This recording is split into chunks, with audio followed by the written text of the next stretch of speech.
Hello dear students, welcome to this video. इस video के through जो है वो हम हमारा 4th चैप्टर जो है मॉलिक्यूलर बेसिस ऑफ इनहेरिटेंस, इसे हम रिवाइज करने वाले हैं। जैसे कि मैंने आपको लास्ट वीडियो में बताया था कि ये चैप्टर हमारा ख़त्म हो चुका है।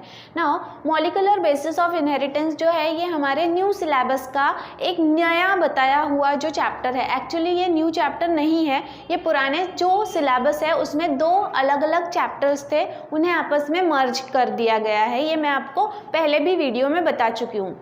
अब इस पर्टिकुलर चैप्टर के जो पहले पोर्शन का या पहला जो चैप्टर जो प्रीवियस जो हमारा पुराना सिलेबस है वो हम ऑलरेडी ले चुके हैं। जैसे कि डिस्कवरी ऑफ डीएनए है, पैकेजिंग ऑफ डीएनए है, फिर उसके बाद में semi conservative replication of DNA, lac operon model, ये सब हम ट्रांसक्रिप्शन, ट्रांसलेशन, ये हम सब देख चुके हैं।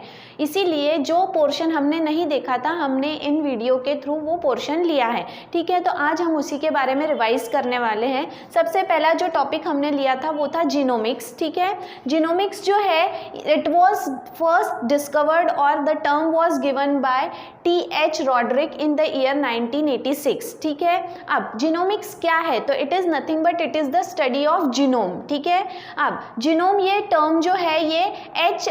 विंकलर ने इन द ईयर 1920 में दिया था। जीनोम क्या है? तो इट इज़ नथिंग बट, देखो उसका डेफिनेशन यहाँ पे शॉर्ट में दिया हुआ है, total genetic constitution of an organism.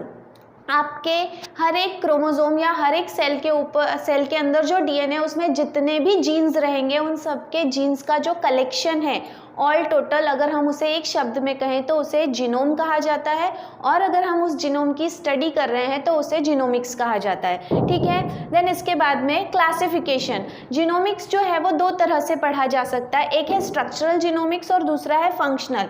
अगर हम उसका सिर्फ स्ट्रक्चर पढ़ रहे हैं, मैपिंग कर रहे हैं कि कहाँ पे कौन सा जीन्स लोकेटेड है, उसका पोजीशन अगर हम पता कर रहे हैं, then it is called as structural genomics. और अगर हम हर एक जीन का फंक्शन भी पता कर रहे हैं along with its location तो उसे कहा जाता है फंक्शनल जीनोमिक्स। ठीक है, देन जीनोमिक्स का एप्लीकेशन क्या है, हमें ये स्टडी क्यों करनी है जीन्स के बारे में? तो उसके कई सारे एप्लीकेशन है, जैसे कि इसका इम्पॉर्टेंट रोल है in the field of agriculture. हम बहुत सारे ट्रांसजेनिक क्रॉप्स, ऐसे क्रॉप्स जिनके जीन्स में हम फेरबदल करके डिज़ायरेबल मतलब इच्छा अनुसार जीन्स अगर हम उसमें डालते हैं, कैरेक्टर्स अगर हम उसमें डालते हैं तो हमें कम समय में ज़्यादा से ज़्यादा उत्पादन जो है वो मिलेगा और ऑब्वियसली हमारा प्रॉफिट जो है वो बढ़ेगा। ठीक है, तो हम ट्रांसजेनिक क्रॉप्स तैयार कर सकते हैं। देन फोरेंसिक एनालिसिस, मैं आपको पहले भी वीडियोस में बता चुकी हूँ कि ये जो पर्टिकुलर टेक्निक है जीनोमिक्स की या डीएनए फिंगरप्रिंटिंग की, इसे जो है वो फोरेंसिक साइंस में सबसे ज़्यादा यूज़ किया जाता है for the analysis of criminals, जो भी क्रिमिनल केसेस होते हैं इसमें, या फिर डीएनए टेस्ट। ये बहुत आप लोगों ने बहुत चर्चा में है, ये वर्ड जो है वो सुना होगा, डीएनए टेस्ट करते हैं, डीएनए मैच करते हैं। तो this all comes to the field of forensic science, forensic analysis में इसका इस्तेमाल किया जा सकता है। देन कभी कभी कुछ माइक्रो ऑर्गेनिजम्स होते हैं जिनमें हम नए जीन्स ऐड करके उनमें जो एंजाइम या प्रोटीन तैयार नहीं कर सकते, वो माइक्रो ऑर्गेनिज्म वो प्रोटीन या एंजाइम तैयार नहीं कर सकते, लेकिन हम उनमें ऐसे जीन्स डालते हैं जिसकी वजह से वो प्रोटीन या एंजाइम तैयार कर सकते हैं, और फिर उन माइक्रो ऑर्गेनिजम्स को जो है वो हम एज अ एडिटिव फूड या सप्लीमेंट्री फूड के तौर पे हम उसे ले सकते हैं, या फिर हम जो है उसके मेडिसिन के तौर पे उसका इस्तेमाल करते हैं। स्पिरुलिना ये एक बहुत ही जो है SCP इसका शॉर्ट फॉर्म है। स्पिरुलिना जो है ये सिंगल सेल प्रोटीन है।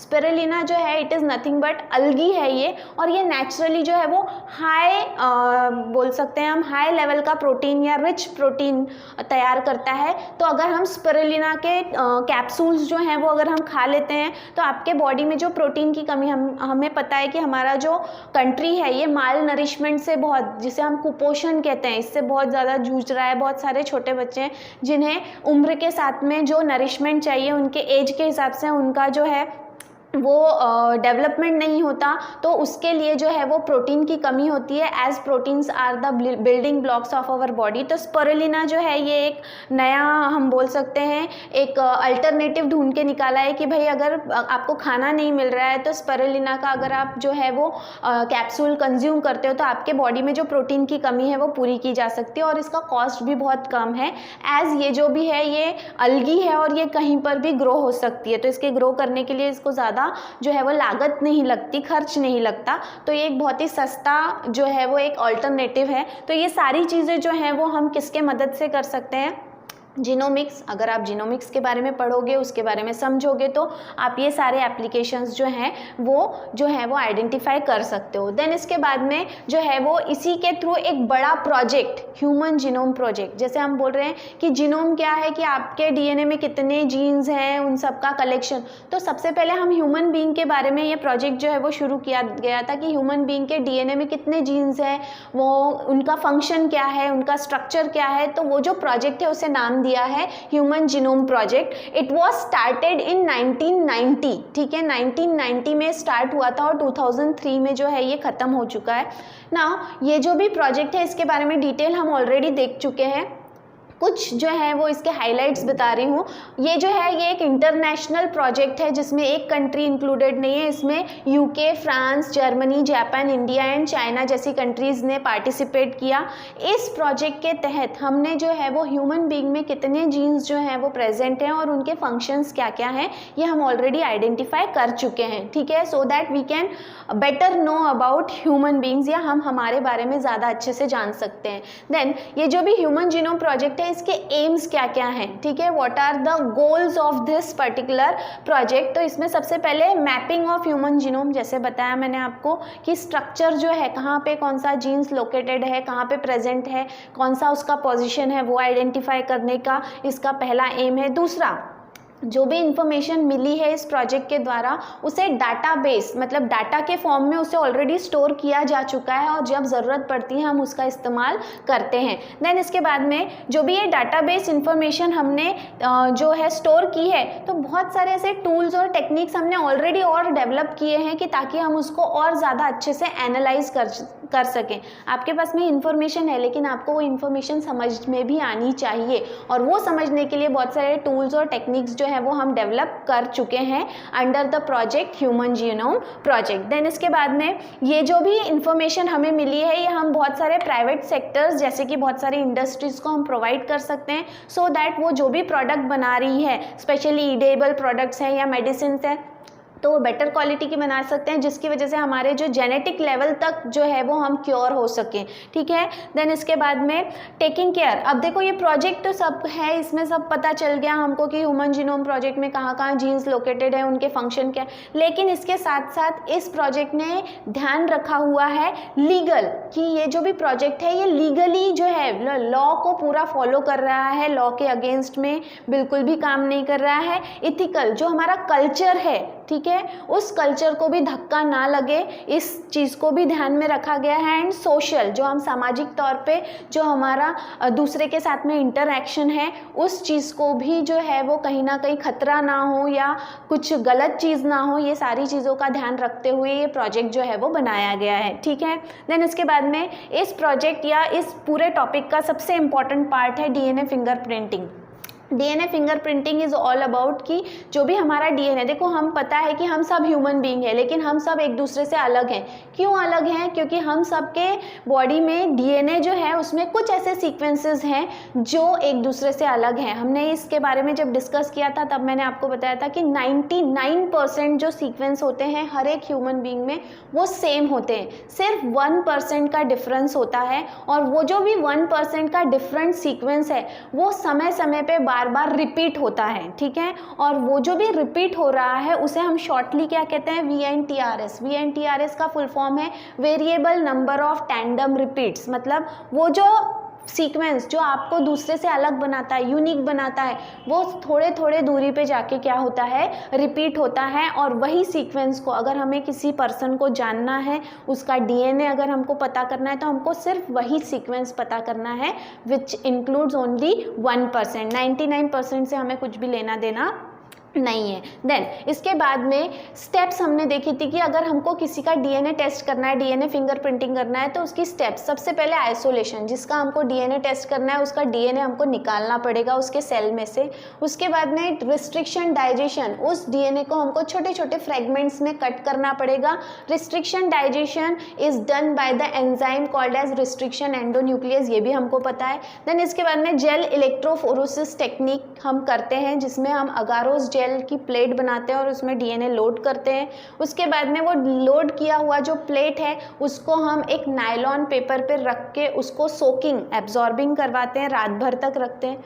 फिर उसमें एक प्रोब डीएनए, आर्टिफिशियल डीएनए हम उसमें ऐड करते हैं जो उस सिंगल स्ट्रैंडेड डीएनए को डबल स्ट्रैंडेड बनाए। उसके बाद में हाइब्रिडाइजेशन, जब हम प्रोब डीएनए ऐड करते हैं तो उसमें सिंगल स्ट्रैंडेड डीएनए जो है वो क्या बना देता है, उसको डबल स्ट्रैंडेड, मतलब एक नेचुरल डीएनए और एक आर्टिफिशियल डीएनए, दोनों एक दूसरे, मतलब एक सेगमेंट, एक स्ट्रैंड आर्टिफिशियल है, एक स्ट्रैंड जो है वो नेचुरल है, दोनों मिलकर जब डबल स्ट्रैंडेड बन जाते हैं the process is called as hybridization. और जो हमने आर्टिफिशियल डीएनए लिया हुआ है, जिसे हम क्या कह रहे हैं, डीएनए प्रोब, ये रेडियो एक्टिव इफेक्ट के साथ में आता है। मतलब जब भी हम इसके ऊपर एक्सरे लाइट, यूवी लाइट जो है वो एक्सपोज करेंगे तो ये चमकेगा, ठीक है, ग्लो होगा, तो आप आइडेंटिफाई कर पाओगे कि कौन सा हमने आर्टिफिशियल यूज़ किया और कौन सा नेचुरल यूज़ किया है। So these are the steps. और लास्ट में हम उसका फ़ोटो लेंगे। फ़ोटो जो है उसमें आपको बैंड्स नज़र आएंगे, जो भी बैंड पैटर्न है, आपने जो पर्सन है जिसका डीएनए लिया उसका बैंड पैटर्न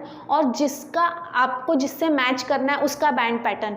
अगर दोनों का बैंड पैटर्न मैच करता है, इसका मतलब ये जो भी डीएनए है ये एक ही पर्सन के हैं या तो इन दोनों पर्सन के बीच में कुछ ना कुछ कनेक्शन है, इससे हमें ये पता चलता है। देन इसके बाद में एप्लीकेशन ऑफ डीएनए फिंगरप्रिंटिंग, ये बहुत शॉर्ट में ले रही हूँ मैं, हम ये डिटेल में ऑलरेडी ले चुके हैं। एप्लीकेशन ऑफ डीएनए फिंगरप्रिंटिंग में सबसे पहले फॉरेंसिक साइंस, मतलब बहुत सारे क्रिमिनल केसेस हैं, जैसे कि रेप केस होता है या फिर बहुत जो है वो सीरियस क्राइम, मर्डर वगैरह केसेस में जो है वो ये टेक्निक का इस्तेमाल किया जाता है। क्रिमिनल का जो है वो डीएनए सैंपल अगर मिलता है, ठीक है, तो उसको जो है वो दूसरे के साथ में चेक करने के लिए ये यूज़ किया जाता है। डिस्प्यूट पेरेंटेज, आपने देखा होगा कि मदर कौन है, फादर कौन है बच्चे के, तो या जो बच्चा आपका है या नहीं, ऐसे बहुत सारे केसेस में डीएनए टेस्ट किया जाता है, उसके लिए भी ये टेक्निक बहुत ज़्यादा यूज़ होती है।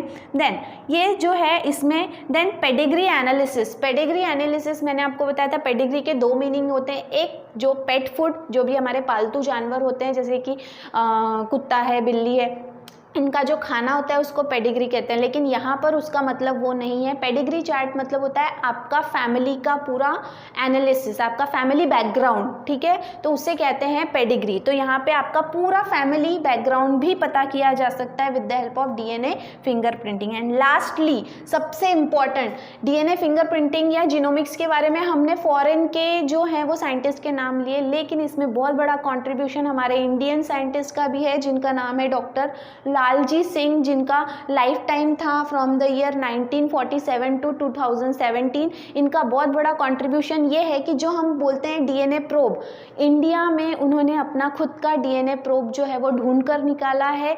He used the banded krait snake, female जो होती है उसका वाई क्रोमोसोम से उन्होंने डीएनए प्रोब निकाला हुआ है। बहुत सारे इंस्टीट्यूट्स उन्होंने लेबोरेटरीज उन्होंने सेटअप की हुई है which is used for the conservation of wild life के कंजर्वेशन के लिए। इसके अलावा जो है उन्होंने जो लैब तैयार की है उसके मदद से हम बहुत सारे दूसरे एनिमल्स के भी हम जो जीनोम है उसका यूज़ करके डीएनए फिंगरप्रिंटिंग जो है वो कर सकते हैं। मतलब he have contributed a lot in the area of DNA fingerprinting and that is why he is called as father of DNA fingerprinting specially in India। तो ये हमारे लिए बहुत ही प्राउड की बात है कि हमारे इंडियन साइंटिस्ट ने ये जो है वो काम करके दिखाया है और साथ ही साथ उन्होंने इसको आगे जो है वो बहुत सारे लैब के साथ में जोड़ा हुआ है। एंडेंजर्ड स्पीशीज़, बहुत सारे ऐसे प्रजातियां हैं, पेड़ों की बोलो या पौधों की या फिर जानवरों की, जो लुप्त होने के कगार पे है, मतलब पूरी तरह से एक्सटिंक्ट होने के कगार पे हैं, उनको भी बचाने के लिए लिए उन्होंने जो है ये लैब सेट किया है कि आप उनका डीएनए जो है वो स्टोर करके रखो, उसके इन्फॉर्मेशन लो कि उनके लुप्त होने के क्या कारण हो सकते हैं, क्या नहीं हो सकते हैं, और उसके थ्रू हम उन्हें कंजर्व मतलब बचा सकते हैं। सो इन दिस वे ये चैप्टर जो है यहाँ पे ख़त्म होता है। From our next video we will be starting with our next chapter. तब तक के लिए थैंक यू।